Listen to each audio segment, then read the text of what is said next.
चने की दाल जब हम दान करते हैं तो स्वर्ण के बराबर दान का, प्रॉपर्टी के बराबर दान का लाभ जीव को प्राप्त होता है। आज भी नारायण के मंदिर में बद्रिकाश्रम में 41 दाने चने की दाल के देने पर, अब कोई 41 तो गिनता नहीं इसलिए पोटली में बांध कर ले जाता है।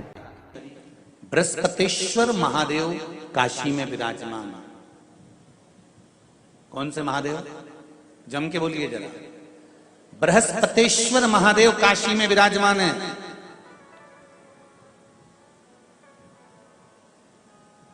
जो अंगूठी में पुखराज नहीं पहन सकते,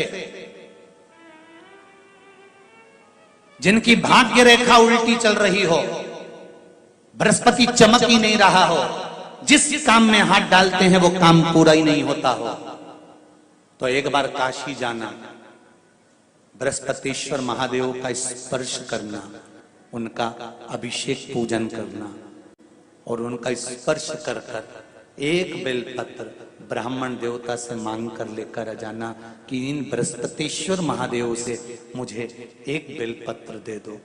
तुम्हें पुखराज पहना कि नहीं पहना, हीरा रतन माणिक पहना कि नहीं पहना, वो बेलपत्र इतना चमत्कार कर देगी कि जिंदगी में कभी संपदा की कमी आएगी ही नहीं।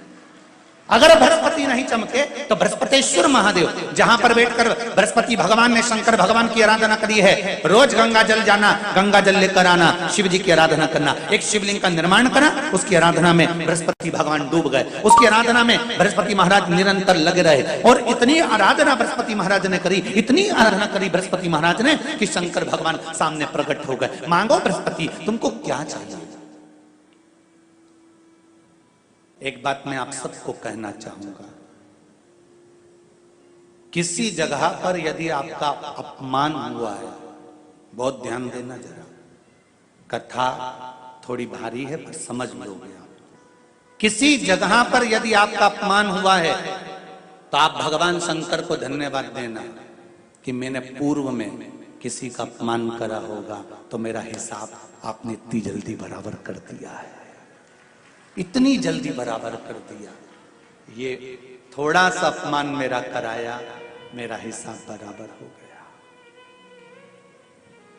कोई गाली दे रहा है, देने दो, शंकर भगवान को धन्यवाद देना, बाबा बड़ी कृपा करी, मैंने पूर्व में इसको गालियां दी होंगी, अपशब्द कहा होगा तो इसने मुझे पलट कर गाली दे दी, अपशब्द कह दिया। ये तेरी कृपा है, ये तेरी दया, और जब तक तेरी करुणा, तेरी कृपा, तेरी दया नहीं हो तब तक कुछ हो ही नहीं सकता। तेरी कृपा।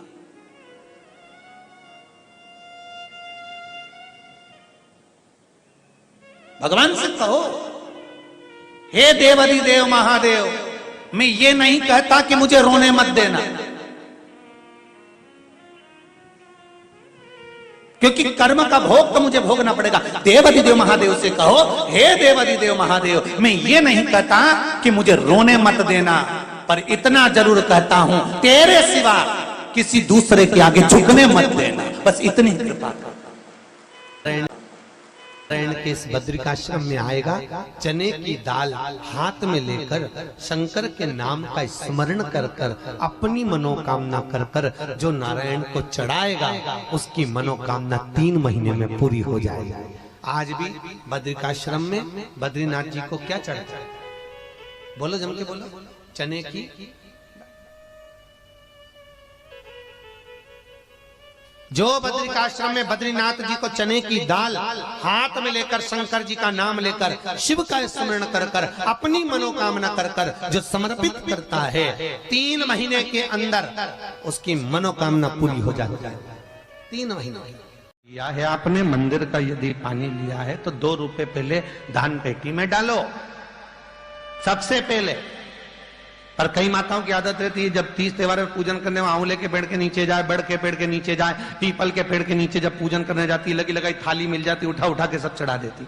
अब ना जाने किसकी थाली किसका सामान, और ये बढ़िया सिर पे पल्लू मल्लू ले लुआ के और सब चढ़ा चढ़ू के वो जाए, और बेचारी जिसकी थाली वो आके देखे तो सब सामान सपा। अब वो भी बेचारी सोचे कि हाँ ले लिया तो ले लिया, पर बताओ पुण्य किसको मिलेगा? अरे बोलो तो जिसने चढ़ाया उसको, जिसकी थाली थी।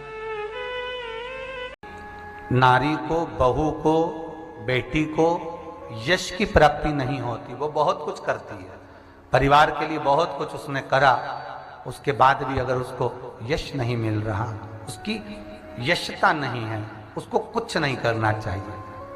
आपने कुछ अच्छा करा और नाम दूसरे का हो गया कि उसने अच्छा करा और आपको मिला ही नहीं। आपने दुनिया के लिए बहुत कुछ करा, परिवार के लिए, कुटुंब के लिए, सबके लिए बहुत कुछ करा, पर आपको यश नहीं मिल रहा। तो बेलपत्री के पेड़ के नीचे हल्दी का शिवलिंग का निर्माण करो। हल्दी, पिसी हुई हल्दी का शिवलिंग का निर्माण करो, उसका पूजन कर कर, घी का दिया लगाकर भगवान शंकर की वही हल्दी का शिवलिंग का तिलक अपने हृदय पर, चाहे पुरुष हो चाहे स्त्री हो, अपने हृदय पर कंठ के पास उस तिलक को लगाएं और बाबा का विसर्जन उसी बेलपत्री के पेड़ के नीचे जल डालकर कर दें। महाराज, यश मिलना प्रारंभ हो जाता है। केवल ये यश के लिए ही नहीं होता, इसका एक क्रम और है। मान लो आप किसी मीटिंग में बैठे हो, किसी अच्छी जगह पर बैठे हो, किसी कंपनी के इंटरव्यू में बैठे हुए हो, कोई कंपनी आपके कॉलेज में आई है और आप उसमें सिलेक्ट नहीं हो रहे, तो उसके लिए भी ये कार्य पूर्ण है हमारा, उसके लिए। और ये कहां पर भी काम आता है महाराज। मान लो आप किसी कार्य के लिए जा रहे हो और वो कार्य बहुत जरूरी है कि इस व्यक्ति से मुझे ये पैसे निकलवाना है, इस व्यक्ति से मुझे ये काम निकलवाना है, और वो व्यक्ति बहुत दिन से हाथ में आ ही नहीं रहा, तो उसके लिए भी ये कार्य किया जाता है। अर्थात कीर्ति शुद्ध हो, पवित्र हो और यश की प्राप्ति। जैसे चंद्रमा के 28 दिन होते हैं और वो अपनी कालघड़ी के अनुसार चलता, उसी तरह नारी का भी रजोधर्म 28 दिन के अंतर्गत कालघड़ी से चलता। और यदि थोड़ा बहुत भी रजोधर्म ऊपर नीचे दिन होने लगते हैं तो शरीर में कुछ ना कुछ कष्ट प्रारंभ होने लगता है। उस नारी को चंद्र की रोशनी में प्रयास करना चाहिए कि एक दुर्वा चंद्र की रोशनी में वो उसको चबा चबा कर खाए। रजोधर्म से जुड़ी हुई जितनी भी प्रॉब्लम होती है वो 2, 4, 8 दिन में पूरी समाप्त होना चालू हो जाती है और ठीक। यदि मान लो शरीर में कोई गांठ पड़ गई, डॉक्टर ने कह दिया ये गांठ गल नहीं रही है, दवाइयां ले रहे हो, औषधियां ले रहे हो, या रजोधर्म से जुड़ी हुई कोई प्रॉब्लम खड़ी हो जाती है। कई माताओं को रजस्वला धर्म के समय पर बहुत तकलीफें होती हैं या रजस्वला धर्म में जुड़ी हुई कोई प्रॉब्लम हो जाती है, तो उसका लिए भी गांठ को गलाने के लिए एक दुर्वा रुद्राक्ष तांबे के कलश में गला दिया जाता है। अगर सीहोर का रुद्राक्ष यदि आपके पास में है तो उसको तांबे के कलश में गलाकर, और उस जल को यदि किसी के शरीर में गांठ है और अगर वो थोड़ा थोड़ा आचमन कर कर रोज 1 चम्मच मात्र प्रतिदिन रोज गलाओ, और 1 चम्मच रोज उस दुर्वा और रुद्राक्ष के जल का यदि वह आचमन करे तो शरीर में जो गांठ होती है वो धीरे धीरे 20 दिन में 22 दिन में गलना प्रारंभ हो जाती है, शरीर की गांठ गलती। जब कोई नारी के, स्त्री के रजस्वला धर्म की कोई तकलीफ हो, नारी को रजो धर्म से जुड़ी हुई कोई प्रॉब्लम हो,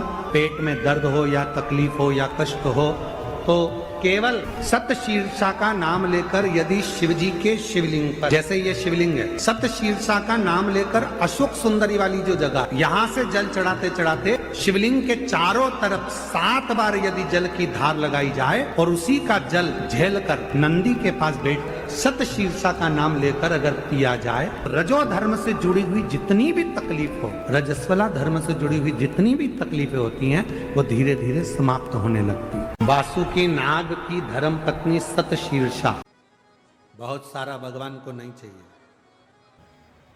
शिव महापुराण में यह भी कहीं नहीं लिखा कि तुम भगवान को 108 या 1008 या 1008 बेलपत्र समर्पित करोगे तो शिव जी प्रसन्न हो जाएंगे।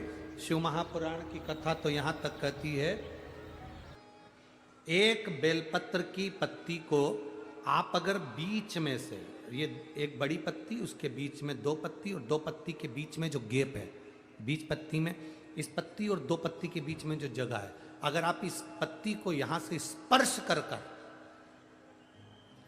इस पत्ती को यहां से स्पर्श कर कर शंकर भगवान के शिवलिंग पर अगर आप श्री शिवाय नमस्तुभ्यम कहकर पंचाक्षर मंत्र नमः शिवाय कहकर, षडाक्षर मंत्र ओम नमः शिवाय कहकर यदि शंकर के शिवलिंग पर समर्पित करते हो तो वो 108 बेलपत्र का काम कर जाती है। पकड़ने का स्थान देखिए,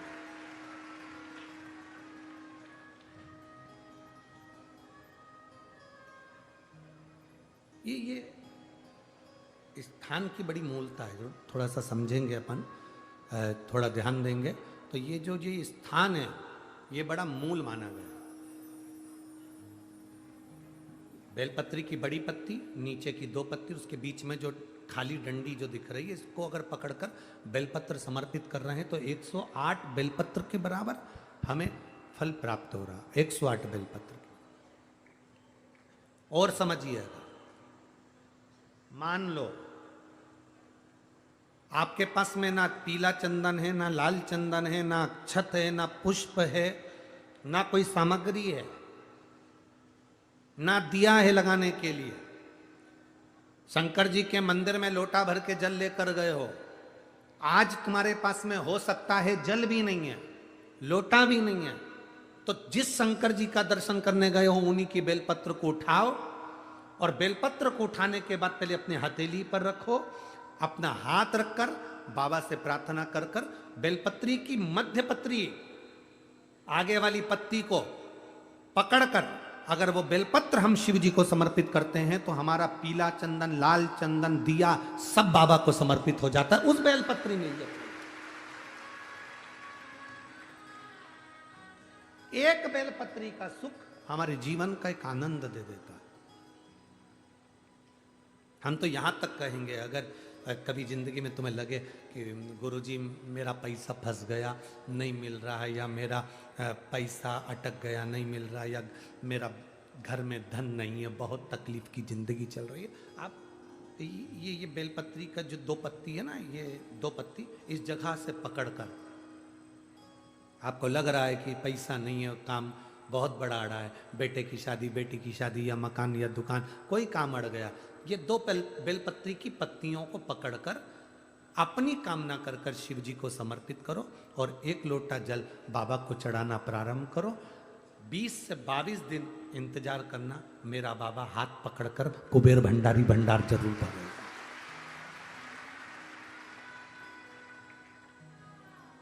दो पत्ती को पकड़कर, लोग कहते हैं ब्रह्मा विष्णु महेश हैं बेलपत्री में, शिव जी के 3 नेत्र हैं बेलपत्री में, शंकर भगवान के त्रिशूल की 3 कोर है बेलपत्री में।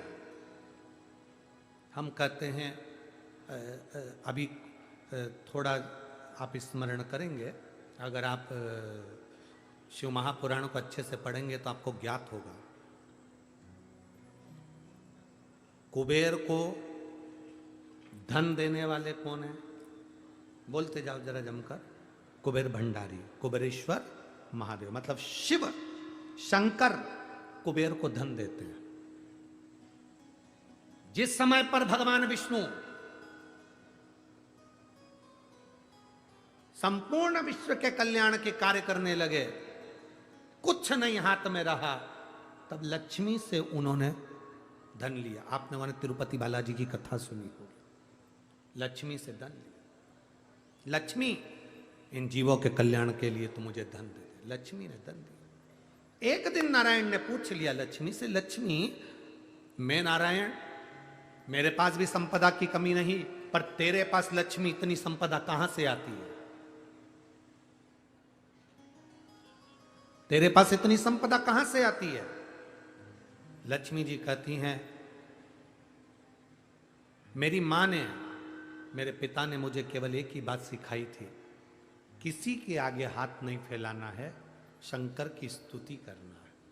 लक्ष्मी जी कहती हैं, जब मुझे जरूरत पड़ती है मैं कुबेर को साथ में लेकर पहुंचती हूं। बेलपत्री की ये बीच वाली पत्ती है शिव, माता लक्ष्मी और कुबेर, उन दोनों के सामने हाथ पसार कर कुबेरेश्वर महादेव से मांग रहे हैं, भगवान शंकर से मांग रहे हैं। लक्ष्मी जी कहती हैं, वो शिव मुझे प्रदान करते हैं दोनों हाथों से, और मैं वो लेकर आती हूं जनमानस के कल्याण की। एक विश्वास, एक भरोसा। ये दुनिया के लोग कहते हैं कि होली का पर्व भगवान सीहोर में महादेव की होली मनाई जाएगी, जिसमें सभी लोग अपने अपने शिवालय में जाकर 1 लोटा चंदन का जल शिव मंदिर में समर्पित करेंगे। सीहोर के निवासी, सीहोर के रहवासी 5 मंदिर, चमत्कालेश्वर मंदिर, गुप्तेश्वर मंदिर, बड़ा बाजार मंदिर, शुक्ला मंदिर और मनकामेश्वर मंदिर में हम भी सीहोर में जाएंगे। भगवान शिव की भक्ति अपने अपने शिवालय में जाकर, मेरे सीहोर नगर के सारे निवासियों से कहना, सीहोर जिले के वासियों से कहना, हमारा आना मूल नहीं है। ये तो 5 मंदिर जाते हैं, एक नियम है, नहीं तो उसका कोई शोभा यात्रा या जुलूस का क्रम नहीं। 5 मंदिर में जाकर शंकर भगवान को चंदन का जल चढ़ाना, ये मूल है। महादेव से होली खेलना। आप भी भगवान शंकर के मंदिर जाइए और महादेव को 1 लोटा चंदन का जल अवश्य चढ़ाइए। जो सीहोर जिले के निवासी हैं उनसे कहना है। बाकी क्या आप लोग तो होली बाबा के साथ मनाते ही हैं, जैसा मनाते हैं वैसा ही क्रम आप लोग रखिए। हारेंगे 5 तारीख को महादेव की होली होगी, तो हमारा भी मन था कि हम आपके साथ में गुलाल की होली खेल कर जाएं, पर हमने मन में एक विचार करा कि एक बार भगवान शिव जी से पार्वती जी ने फागुन के महीने में एक लीला रची, और फागुन के महीने में माता पार्वती जी ने एक लीला ऐसी रची शिव जी के साथ में कि माता पार्वती जी शंकर जी के सामने से ओझल हो गई, कहीं छुप गई।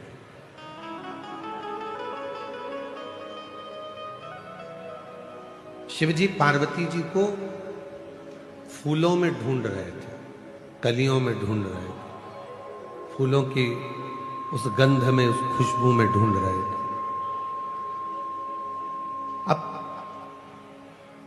शिव जी पार्वती जी को फूलों में ढूंढ रहे हैं, और थोड़े समय के बाद भगवान शंकर भी छुप गए, तो पार्वती जी उन्हें शिव जी के चरण की जो रज है, कंकर है, जो रज है, जो धूल है, उसमें शिव को ढूंढ रही हैं, और जो भभूत है, भस्म है, उसमें शिव को ढूंढ रही हैं।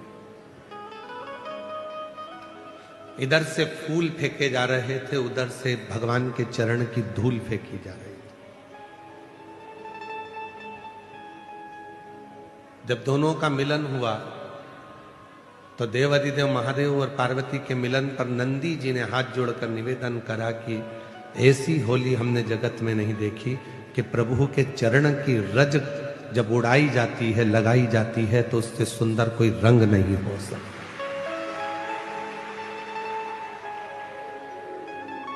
कहते हैं दुनिया के सारे रंग फीके हो जाते हैं, पर शिव भक्ति का रंग कभी फीका नहीं होता।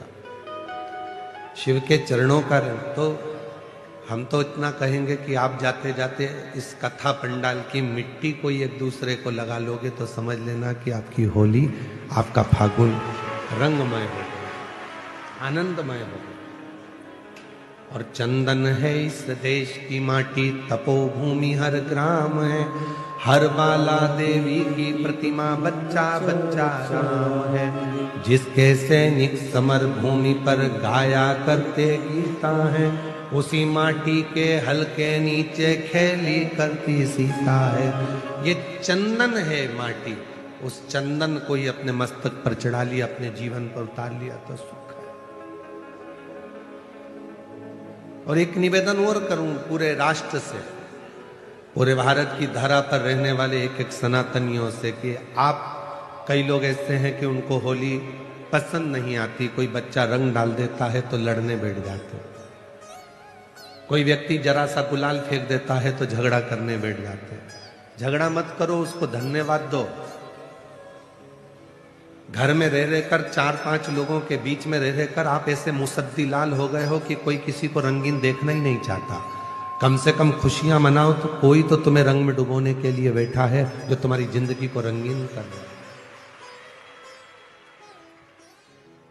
आजकल की होली बस इतनी रह गई, पत्नी ने इतना सा गुलाल डब्बी में से लेके इतना सा लगा दिया, बहुत है। बहन ने भाई को इतना सा लगा दिया। अरे ऐसे रंग कर जाओ कि दूसरी बार याद आए कि पत्नी ने उस सन में जब हम शादी कर कर आए थे उसके दूसरे साल में ऐसा रंगा था, वो साल आज तक नहीं भूल पाए। तो रंगे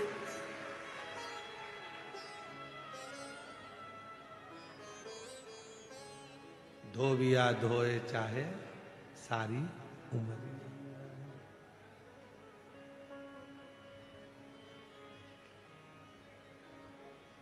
ऐसी रंगो गुरुदेव चुनर मेरी, ऐसी रंगो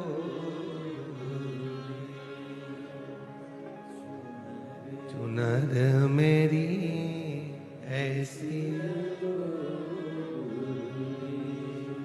राम लक्ष्मण भरत शत्रुघ्न हनुमत मेरी चूनर मेरी, राम लक्ष्मण भरत शत्रुघ्न हनुमत मेरी चूनर में। सरयू जैसी लहरा पाड़े ऐसी रंगो गुरुदेव चुनर मेरी, ऐसी रंगो गुरुदेव चुनर मेरी, ऐसी रंगो गुरुदेव। गंगा यमुना सरयू कावेरी मंदाकिनी चूनर में, गंगा यमुना सरयू कावेरी मंदाकिनी मेरी चूनर में। गोदावरी सी लहरा खावे ऐसी रंगो गुरुदेव चूनर मेरी, ऐसी रंगो गुरुदेव चूनर मेरी, ऐसी रंगो गुरुदेव। गुरु जो रंगे, शिव जो रंगे, फिर वो रंग कभी ना छू, कभी ना छू। कोई बच्चा आया तुम्हारे ऊपर रंग डाल दिया, खुश होना है, उससे लड़ना नहीं, उसके माँ बाप के पास झगड़ा करने मत जाना। कोई ने थोड़ा गुलाल डाल दिया तो झगड़ा करने मत जाओ। कोई तो बैठा है तुम्हें रंगीन करने के लिए, नहीं तो 24 घंटे हर पल हर घड़ी तो वैसे भी तुम्हारी जिंदगी ऐसी हो गई है बेरंग सी। बस घर से निकलते हो ऑफिस, ऑफिस से निकलते हो घर, थोड़ा बहुत किसी से 2-4 ऑफिस वालों से काम की बात कर ली, कोई के फोन आ गए तो उनसे काम की बात कर ली। काम की बात में अपना पूरा दिन निकल जाता है। सुबह भोजन करते हो, रात्रि को भोजन करते हो, 2 घंटा आराम करते हो, रात्रि को सो जाते हो, सुबह फिर वही दिनचर्या चालू हो जाती है। चाय लिया, नाश्ता लिया, भोजन कर लो, ये कर लो। रंगीन जीवन कब, रंगीन आनंद कब? कोई रंग डाल दिया, कोई गुलाल डाल दिया, खुश हो। कोई है हमारी जिंदगी में जो हमको रंगीन करना चाहता, कोई है।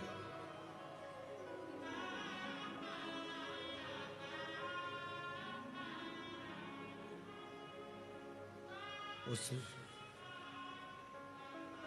वो एक लाइन बहुत सुंदर है।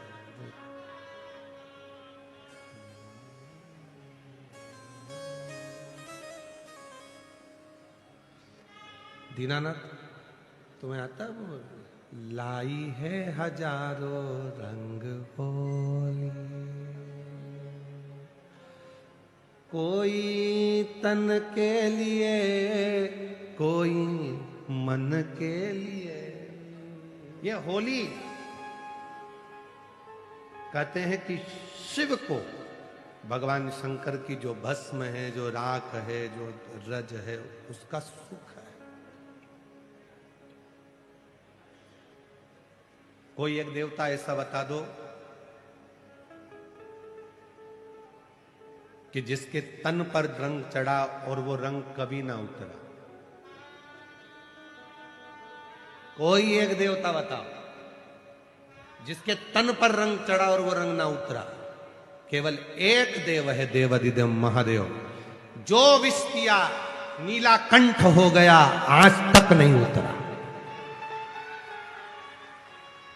वो नीला कंठ का रंग आज तक नहीं उतरा। आज भी वो नीलकंठ महादेव के रूप में पूजाते हैं।